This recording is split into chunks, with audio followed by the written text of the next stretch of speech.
can punch that man, you can punch with him. Wilder will watch him. And that's the thing. I If just he can don't think. stay away, if he can stay away from the right hand, just like Tyson Fury did, then he can't. And that's Tyson Fury and that's didn't, why I say bro. that's Tyson Fury got caught with 2. He got knocked out twice, and both of those times could have. Go ahead.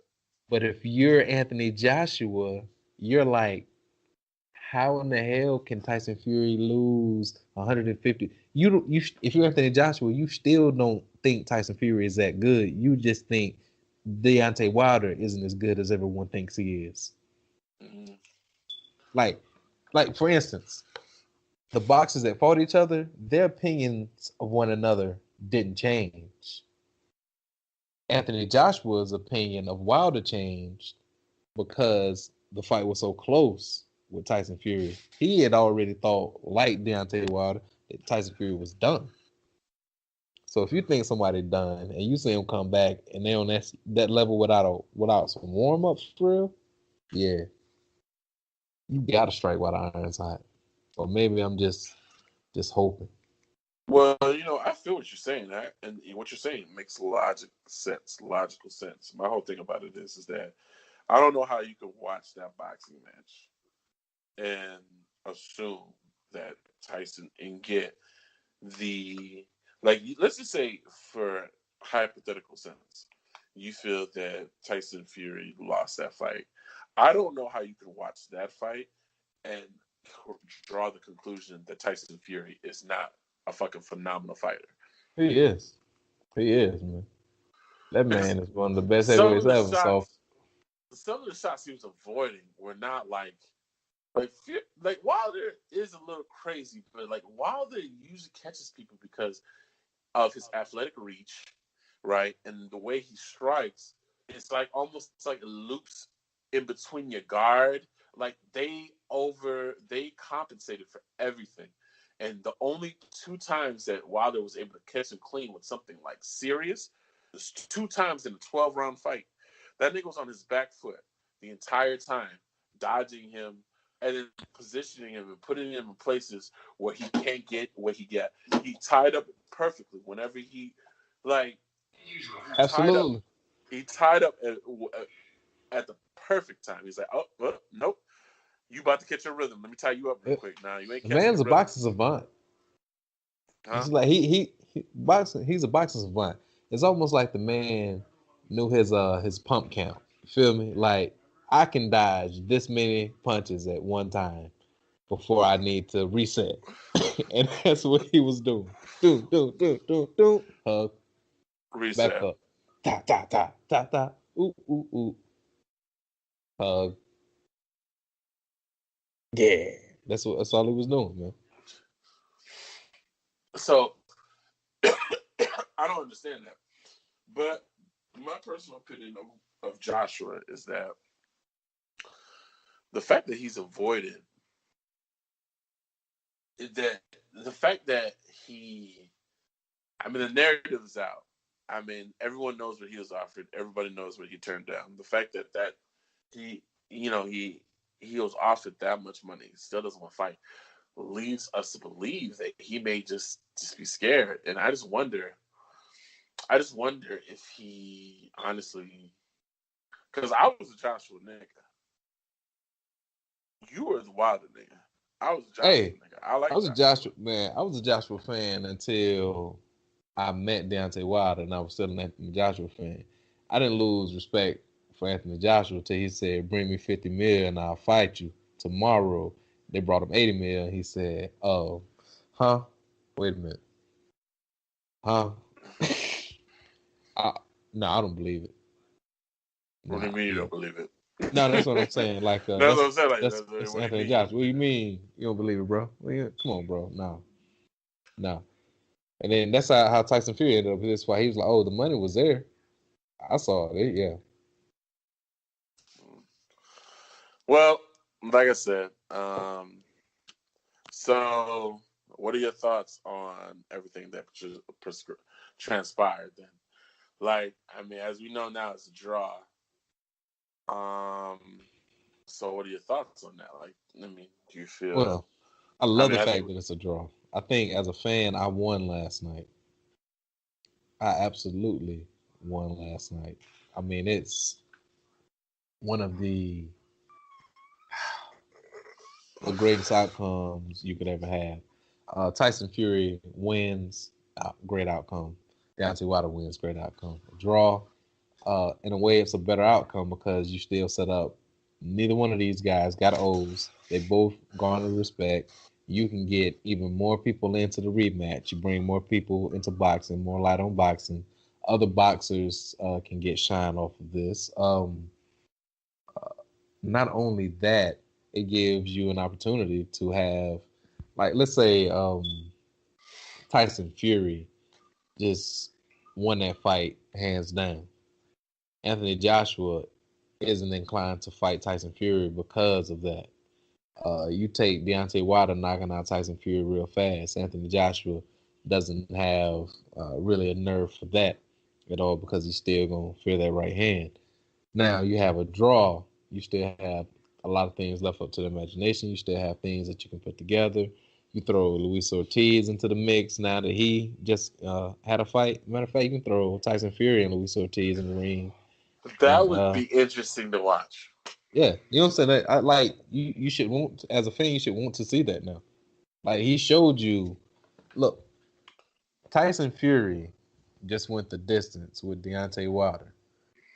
Deontay Wilder knocked out Luis Ortiz. You put them into the ring, and then you throw Joshua over there. Now you have a situation to where Deontay can fight Joshua. That dude can fight Ortiz. Ortiz can fight Joshua after Deontay Wilder fights. What? When? Yeah, Ortiz can fight Anthony Joshua after the during the second Tyson Fury Deontay Wilder fight. Mm, yeah. So the heavyweight division is beautiful, man. I think it's only four guys at the top worth a damn for real. But everyone's you got some guys coming up pretty good. Joe Joyce is actually a really good fighter. I'm pretty sure you were Joyce. impressed by his knockout. Joe the Juggernaut Joyce. He knocked Yeah, I out my remember that. man Jersey Joe Hanks. No, I remember that. I remember that. That was good. Luis Ortiz first knockdown Yeah. was beautiful. Hey man, you heard the clack of that glove when it hit That that man. shit was beautiful. Like the way he just moved. It was just like, jeez, bro. Boxing is so like, nah. it's like such a perfect like motion. It's like he knew he was going there, and he It's a just said dunk. he met him there. He just met It's him there. Like, essentially a yep. dunk. Yeah.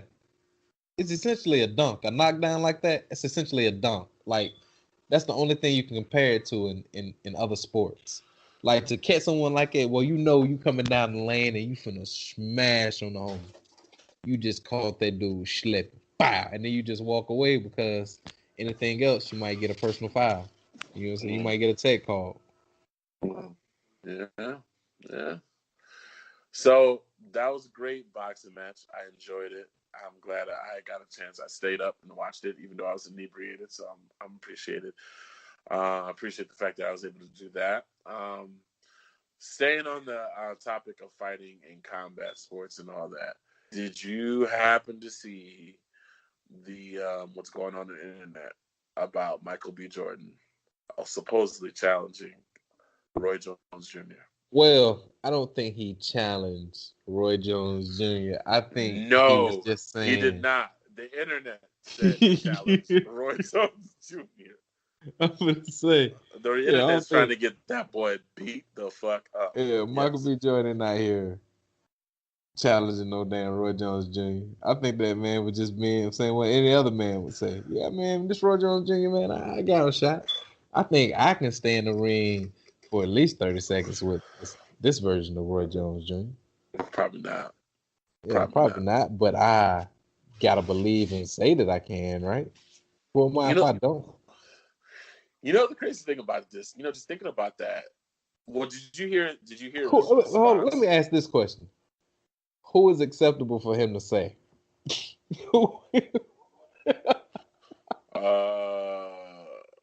That white boy that Mayweather knocked out. What's his name? Was it Ricky Ricky Hatton. Hatton? Man, Yeah. Ricky Hatton that killed Michael. I'll be okay.